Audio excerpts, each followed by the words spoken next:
하나님의 말씀 베드로전서 1장 17절부터 25절까지 같이 읽겠습니다. 시작. 외모로 보시지 않고 각 사람의 행위대로 심판하시는 이를 너희가 아버지라 부른즉 너희가 나그네로 있을 때를 두려움으로 지내라. 너희가 알거니와 너희 조상이 물려준 헛된 행실에서 대속함을 받은 것은 은이나 금같이 없어질 것으로 된 것이 아니요 오직 흠없고 점없는 어린 양 같은 그리스도의 보배로운 피로 된 것이니라. 그는 창세 전부터 미리 알린 바 되시니나 이 말세에 너희를 위하여 나타내신 바 되었으니 너희는 그를 죽은 자 가운데서 살리시고 영광을 주신 하나님을 그리스도로 말미암아 믿는 자니 너희 믿음과 소망이 하나님께 있게 하셨느니라. 너희가 진리를 순종함으로 너희 영혼을 깨끗하게 하여 거짓이 없이 형제를 사랑하기에 이르렀으니 마음으로 뜨겁게 서로 사랑하라. 너희가 거듭난 것은 썩어질 씨로 된 것이 아니요 썩지 아니할 씨로 된 것이니 살아있고 항상 있는 하나님의 말씀으로 되었느니라. 그러므로 모든 육체는 풀과 같고 그 모든 영광은 풀의 꽃과 같으니 풀은 마르고 꽃은 떨어지되 오직 주의 말씀은 세세토록 있도다 하였으니 너희에게 전한 복음이 곧 이 말씀이니라. 아멘.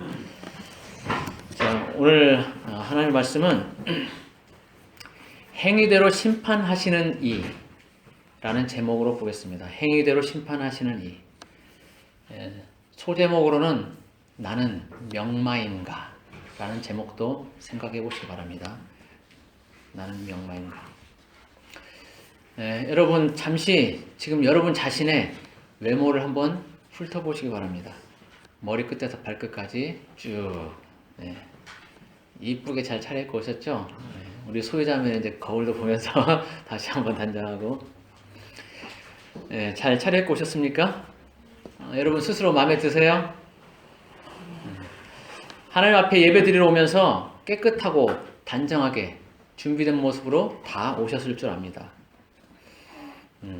제가 볼 때 여기 계신 분들은 모두 다 선남 선녀이고 그렇기 때문에 또 외모가 받쳐주고 그러니까 뭘 입어도 잘 어울리고 괜찮아 보일 것 같습니다. 그런데 어떤 분들은 주일이니까 특별히 신경 써서 또 목욕도 하고 속옷도 갈아입고 외투도 깨끗하게 또 단정하게 입고 오셨을 것입니다. 반면 어떤 분들은 별로 신경도 안 쓰고 그저 평범한 평소에 입던 그대로 오신 분도 있을 것입니다. 오늘 본문의 하나님은 사람을 외모로 보시지 않는다고 하시니까 내가 무엇을 입고 오든 스스로 그다지 중요하게 생각하지 않을 수도 있습니다. 머리를 감았든 안 감았든 평소에 입던 옷을 입었든 아니면 새로 빤 깨끗한 옷을 입었든 신경 안 써도 된다고 생각할 수 있습니다. 그렇지만 여러분 우리의 외모는 우리의 마음을 반영한다는 것을 간과해서는 안 됩니다. 우리는 기본적으로 중요한 행사가 있거나 누군가 중요한 사람을 만나러 갈 때 또는 좋아하는 사람을 만나러 갈 때 가장 먼저 우리의 외모를 신경 쓰고 정돈합니다. 헤어샵을 가고 좋은 옷으로 단장합니다. 여자분들은 특히 화장도 더 이쁘게 하려고 하죠. 머리끝에서 발끝까지 좋은 모습으로 보이도록 그렇게 이쁘게 꾸밉니다. 왜 그렇게 합니까? 상대방에게 잘 보여야 하기 때문입니다. 대충 아무렇게나 차려입고 나가는 것은 예의가 아니기 때문입니다. 대충 입고 나가는 것은 상대방에게 신뢰가 되고 또 나에 대한 이미지가 안 좋게 될 수도 있기 때문입니다. 이처럼 한낱 사람과의 만남을 중요하게 생각한다면 그 차림새도 사람과의 만남을 중요하게 생각해서 그 차림새도 정돈하고 신경을 쓰는데 만물의 창조주시고 주관자 되시는 하나님을 만나러 특히 하나님께 예배 드리며 경배 드리러 나올 때 우리의 외모는 어떠해야 할까를 잠깐 생각해 봅니다. 하나님은 외모를 중요하게 생각하지 않으시니까 마음만 정결하게 유지하고 나오면 된다고 그렇게 생각하실 수도 있습니다. 정말 그럴까요? 그러면 그렇게 생각하시는 그런 분들에게 묻겠습니다.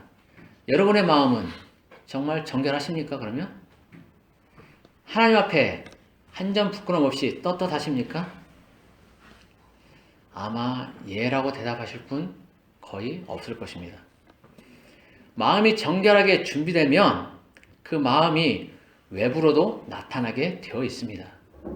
내가 하나님이 어떤 분인지를 알고 하나님을 정말 경외하며 두려워한다면 그분 앞에 나올 때 결코 대충 아무렇게나 나올 수 없습니다. 매일 매 순간 하나님과 동행하며 주일에 그분 앞에 엎드리며 예배드리며 설 것을 생각하고 설레는 마음을 가지고 있다면 우리는 자신을 아무렇게나 내버려 둘 수 없습니다. 자, 우리 그 성경에 보면 요나서에 요나가 하나님의 명령을 받아서 니느웨 성에 가서 선포를 합니다. 40일 후에 너희들 다 멸망하고 죽는다. 돌이켜라, 회개하라. 요나가 열심히 선포하고 나갑니다. 뺀질거리다가 결국은 하나님께 항복하고 가서 선포를 하죠. 그런데 이 니느웨 성 사람들은 이스라엘과 굉장히 대적 관계에 있는 이스라엘 괴롭히는 나라예요. 그런 나라이기 때문에 요나는 사실은 그 나라에 가서 회개하라고 말하고 싶지 않았던 거예요. 그런데 어쨌든 하나님이 하라고 하시니까 가서 선포를 하는데 이 니느웨 성 사람들은 전혀 하나님을 알지 못하는 사람들이에요.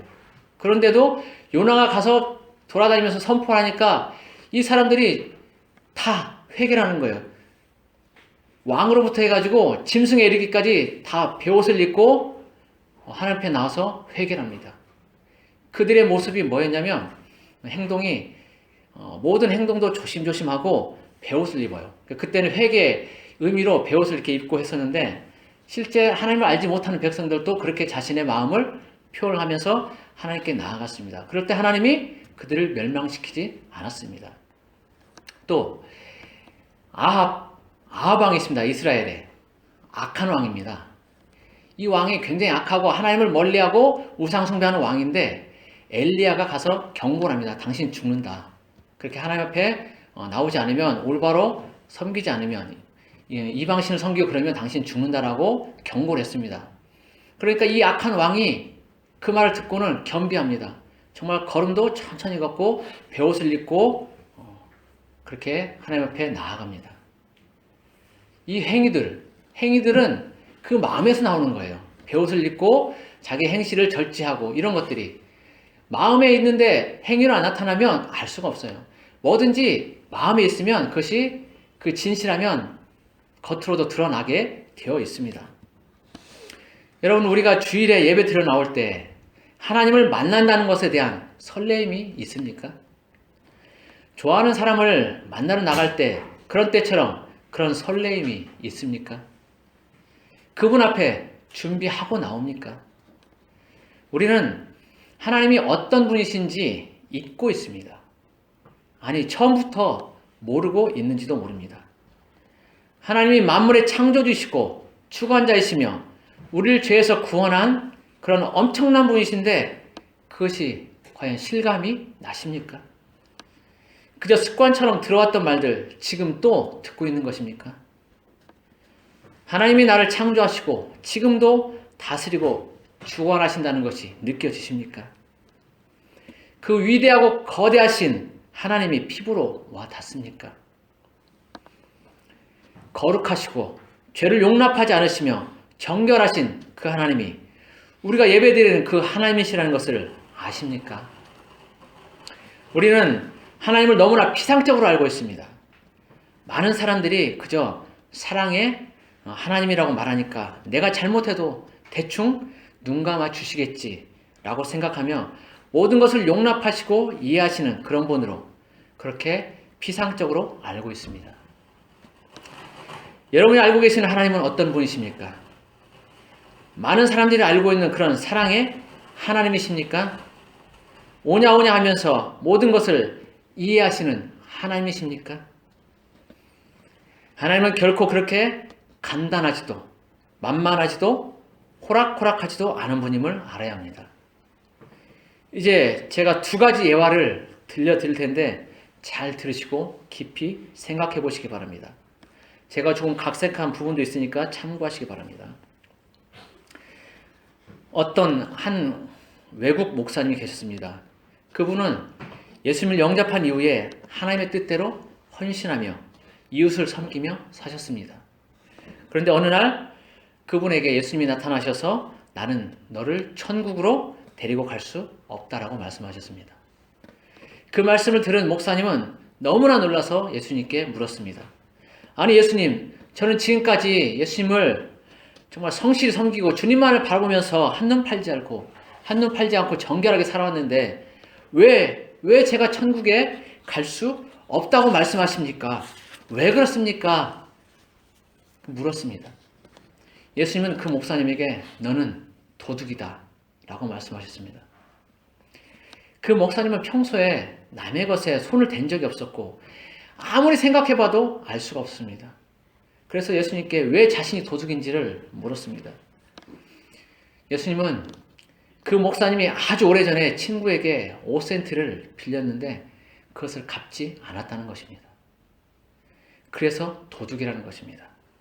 여러분, 5센트는 우리 돈으로 겨우 50원 정도밖에 안 되는 돈입니다.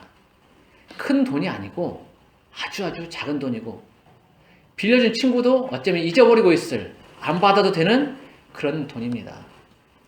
그런데 예수님은 그 목사님에게 그것이 도적질이라고 말씀하신 것입니다. 그 목사님은 신실하신 분이었기 때문에 예수님 말씀하신 것의 의미를 알았고 그 죄에 대하여 금식하며 회개했습니다. 또 한 가지 예를 말씀드리겠습니다. 어떤 목사님이 기도 중에 예수님과 함께 지옥에 가게 되었습니다. 지옥은 여러 가지 장소로 나누어져 있는데 그 중에 어느 한 곳을 가게 되었습니다. 그곳은 이 땅에서 살면서 도둑질을 한 사람들이 가는 곳이었습니다. 꺼지지 않는 뜨거운 불 속에서 고통을 당하는 곳인데 한 사람이 자신은 억울하다고 그렇게 소리치고 있었습니다. 자신은 예수님을 믿었으며 정직하게 살아왔는데 자신이 왜 지옥에 와 있어야 하는지 모르겠다고 말했습니다. 그 목사님이 예수님께 저 사람은 왜 지옥에 오게 됐는지 물었습니다. 예수님은 그 사람이 아플 때마다 약국에서 직원으로 일하는 친구에게 말해서 공짜로 약을 먹었기 때문에 지옥에 오게 되었다고 말씀하셨습니다. 약국 주인 몰래 약을 공짜로 먹은 것입니다. 결국 남의 것을 도적질한 것입니다.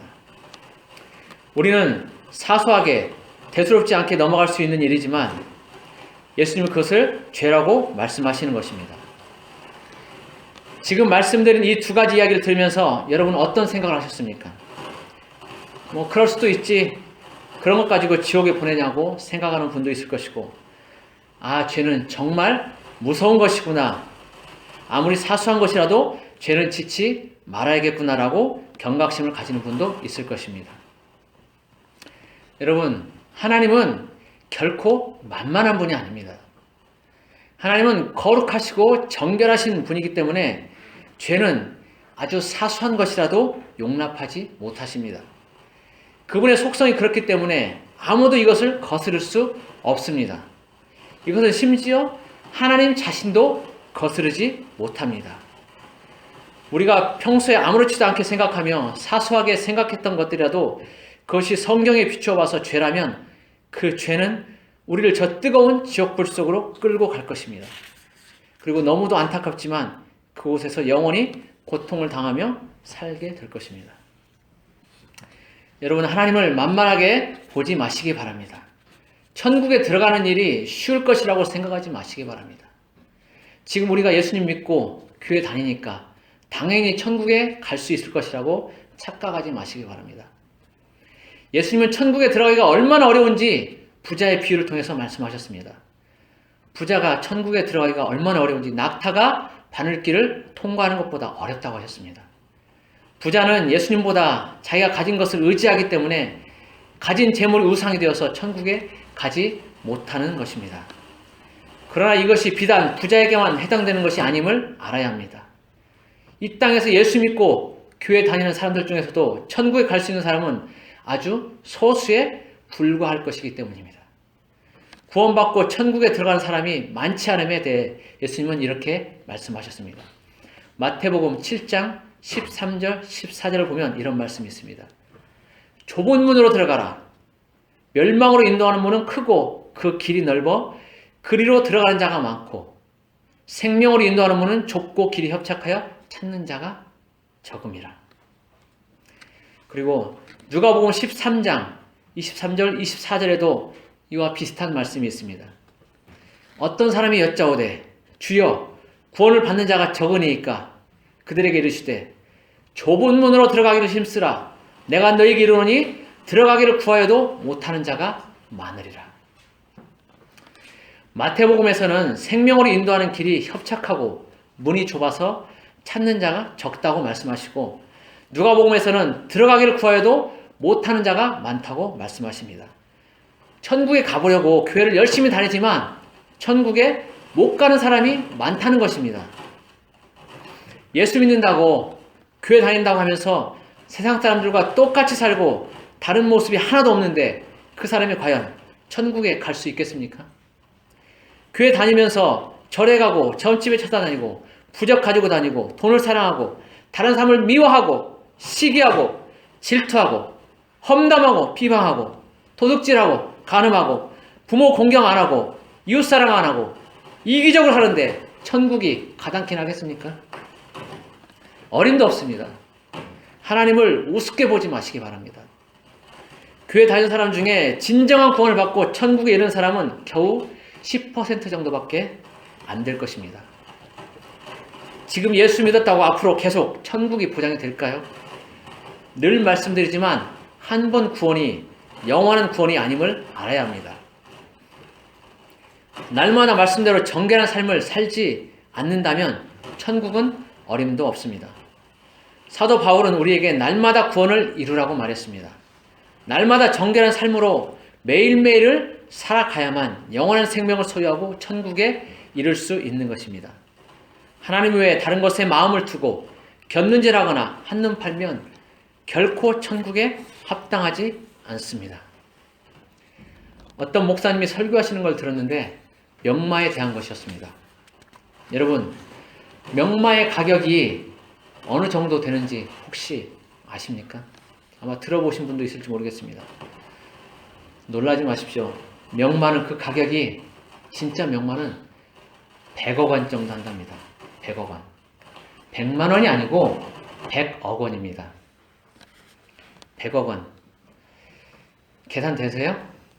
아마 평생 벌어도 우리네 월급쟁이들은 어림도 없을 것입니다. 그런데 말 한 마리의 값이 100억 원이라는 겁니다. 정말 대단하지 않습니까? 그런데 명마가 되는 과정을 알고 나니까 그 가격이 결코 큰 것이 아니라는 그런 생각이 들었습니다. 제가 알려드리겠습니다. 명마가 되는 과정. 명마를 훈련할 때 일단 외모적인 면, 혈통적인 면을 고려해서 선발하는데 우수한 말들을 골라서 약 50마리 정도 훈련을 시킵니다. 훈련을 시킬 때 어떤 상황에서도 교관이 피리를 불면 교관에게 오도록 훈련을 시키는데, 그렇게 훈련을 시키고 어느 정도 훈련이 되었다고 생각되면 일주일 동안 전혀 먹을 것도 주지 않고 물도 주지 않는답니다. 말들은 배가 고프고 목이 마르니까 일주일 동안 소리를 지르며 발광을 하는데 일주일이 지나서 말들을 물가에 풀어놓습니다. 그러면 말들은 목이 말라 있다가 물이 보이니까 너나 나나 할 것 없이 모두 물을 마시러 뛰어갑니다. 그런데 이때 교관이 뒤에서 피리를 붑니다. 평소에 훈련받을 때 들었던 교관의 피리 소리를 들은 말들은 모두 교관을 돌아봅니다. 그렇지만 일주일 동안 먹지도 못하고 마시지도 못하고 갈증에 시달려왔기 때문에 대부분의 말들은 피리 소리를 무시하고 물을 마시러 물가로 갑니다. 그런데 그 중에 몇 마리는 목이 말라 죽을 지경인데도 물가로 가지 않고 피리 소리를 듣고 교관에게 온답니다. 50마리 중에 겨우 서너 마리 정도만 교관에게로 오고 그 말들이 명마라고 합니다. 죽을 것 같은 자신의 상황을 고려하지 않고 오로지 주인의 소리에 귀를 기울이고 주인에게로 오는 그 말들이 명마인 것입니다. 명마는 그냥 쉽게 만들어지지 않습니다.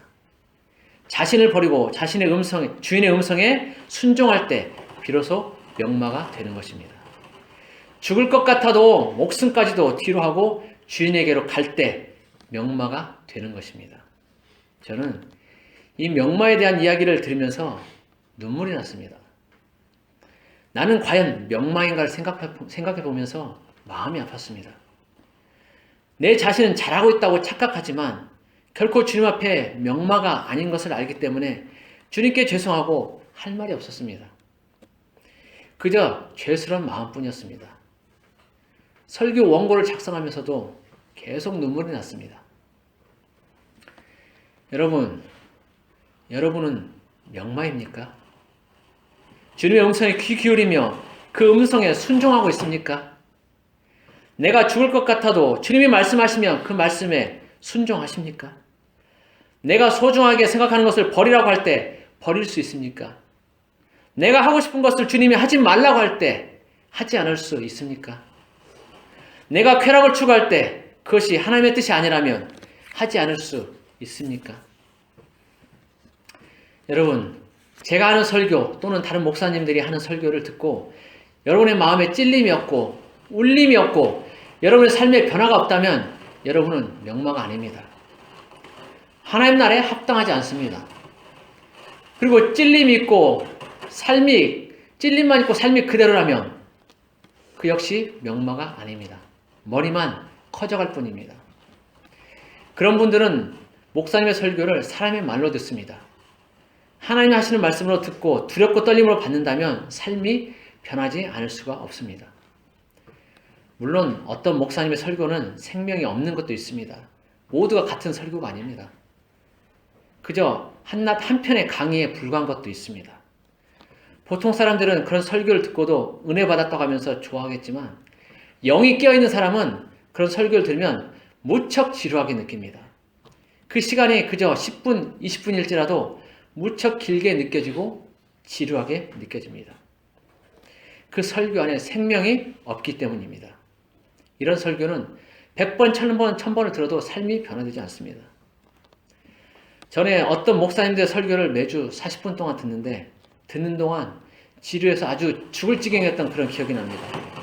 정말 고문이 따로 없었습니다. 허벅지를 꼬집으면서 그렇게 설교를 들었던 기억이 납니다. 그런데 어떤 목사님들의 설교는 2시간을 해도 전혀 지루하지 않고 집중해서 듣습니다. 생명이 있는 설교를 하기 때문입니다. 그런데 만약 제대로 된 생명 있는 설교를 듣고도 변화되지 않는다면 하나님 앞에 자신을 철저히 점검해 보아야 합니다. 내 영이 깨어있는지, 내가 과연 천국에 합당한 삶을 살고 있는지를 살펴보아야 합니다. 내가 명마인지를 생각해 보아야 합니다. 우리는 하나님을 두렵고 떨림으로 대한다면 삶을 대충 살 수가 없습니다. 생명 있는 설교 말씀이 하나님이 나에게 하시는 말씀으로 들린다면 아무렇게나 살 수가 없습니다. 삶이 변하지 않을 수가 없습니다. 목사님이 게임하지 말라고 하면 안 하고, 교회 와서 핸드폰 보지 말고 기도하고 성경 읽으라고 하면 그대로 하게 됩니다. 주일 예배 빠지지 말고 늦지 말라고 하면 예배 전에 일찍 와서 기도로 준비하게 됩니다. 성경 읽으라고 하면 성경 읽고, 묵상하라고 하면 묵상하고, 암송하라고 하면 암송하게 됩니다.